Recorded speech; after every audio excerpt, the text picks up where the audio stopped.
All right, so let's go ahead and learn how to delete items off of menus. We learned how to add them on and how to put sub-items on.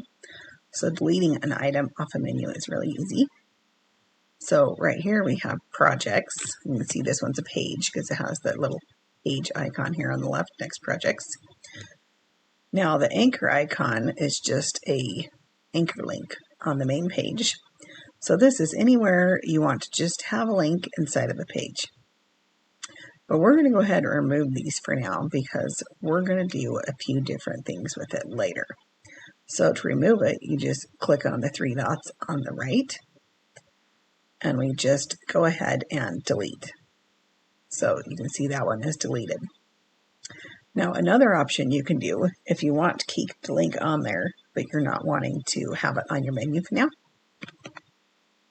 is you can go ahead and hit hide. So right click or click on the three dots, go down here, and if you watch for how it works, it now hides off the menu. So it's still on your menu, but it doesn't show on the website for the page.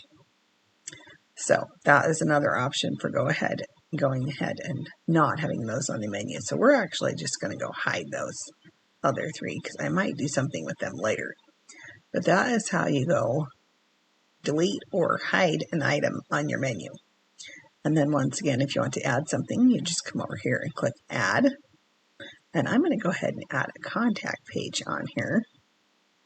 And so there's a number of different pages, remember, already created. And let's just go through and pick a contact page. I think that I like, we'll just go with this one right here. Let's add that to the website. We just wait a minute, adds it on, and then we can click done.